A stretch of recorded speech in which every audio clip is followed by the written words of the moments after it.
త్వరగా ఆయకట్టుకు నీరివ్వగల ప్రాజెక్టులకు నిధులు కేటాయించడం జరిగింది అధ్యక్ష. ఎన్నికల హామీలో ప్రతి ఇంటికి తాగునీరు కల్పిస్తామని చెప్పిన విధంగానే జలజీవన్ మిషన్ ద్వారా కేంద్ర ప్రభుత్వం నిధులను కూడా గత ప్రభుత్వము సక్రమంగా వినియోగించుకోలేకపోయింది అధ్యక్ష.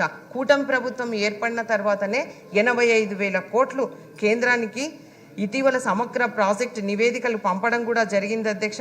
పథకము పొడిగింపు ఇంకా 3 ఏళ్లలో పనులు పూర్తి చేయాలని కూడా నిర్ణయించింది. అలాగే R&D శాఖకైతేనేమి, పంచాయతీరాజ్ శాఖకైతేనేమి భారీగా నిధులు కేటాయించడం జరిగింది. పారిశ్రామిక రంగాన్ని అధ్యక్ష పరుగులు పెట్టించడానికి గౌరవ ముఖ్యమంత్రి గారి ముందు చూపుతో, అనుభవంతో కేవలం 6 నెలల్లోనే దేశంలో ఎక్కడా లేని విధంగా కొత్త పాలసీలు తీసుకొని రావడం జరిగింది అధ్యక్ష. తద్వారా మన రాష్ట్రానికి ఎన్నో పరిశ్రమలు రావడానికి, అట్లాగే చదువుకున్న యువతీ యువకులకు ఉద్యోగ ఉపాధి అవకాశాలు కల్పించడానికి కూడా అవకాశం ఉంది అధ్యక్ష.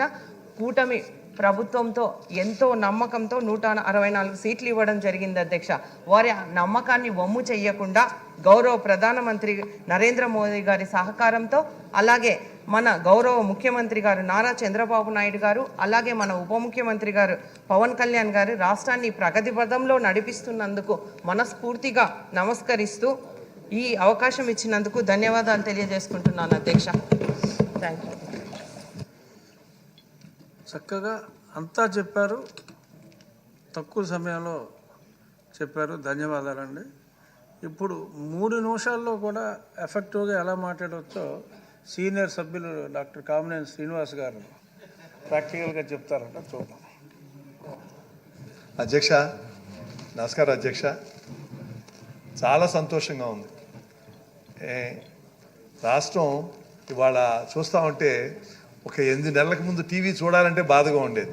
ఇవాళ రాష్ట్రం ఎంత ప్రశాంతంగా ఉందో. ఈ 3 పార్టీలు కలిపి కూటమిగా ఏర్పడి రాష్ట్ర ప్రజలకు ఒక భరోసా ఇచ్చారు. చాలామంది మాట్లాడవలసిన సభ్యులు ఉన్నారు, చాలా సబ్జెక్టులను ఇంకోసారి మాట్లాడదాం. ముఖ్యంగా మన గురించి మనం అడగకూడదు, కానీ ఇంతమంది సభ్యులు ఇలాంటి పార్టిసిపేషను అంటే ఎంత అభివృద్ధి మీద ఎంత అందరికీ ఎంత ఆసక్తి ఉందనేది తెలుస్తుంది.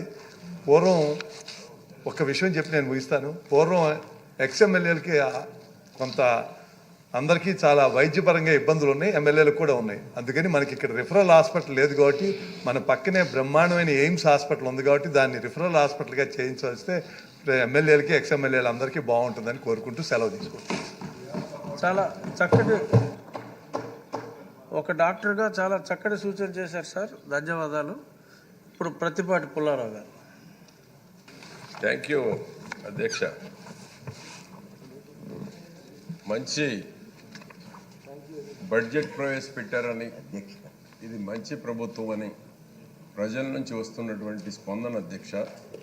అన్ని రంగాలకి, అన్ని వర్గాలకి ఈ బడ్జెట్ మీద ఎంతో ఆశ, ఎంతో విశ్వాసం ఉంది అధ్యక్ష.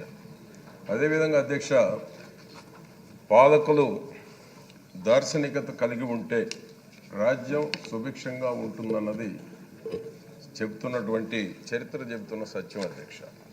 అదేవిధంగా పాలకుడు అసమర్థుడైతే, అవినీతి పరుడైతే రాజ్యం ఎలా ఉంటుందో గత 5 ఏళ్ల పాలనలో ఆంధ్రప్రదేశ్ ఎదుర్కొన్నటువంటి సవాళ్లే నిదర్శనం అధ్యక్ష. అదేవిధంగా ఆర్థిక శాస్త్రం ప్రతి చోట ఉంటుంది అధ్యక్ష.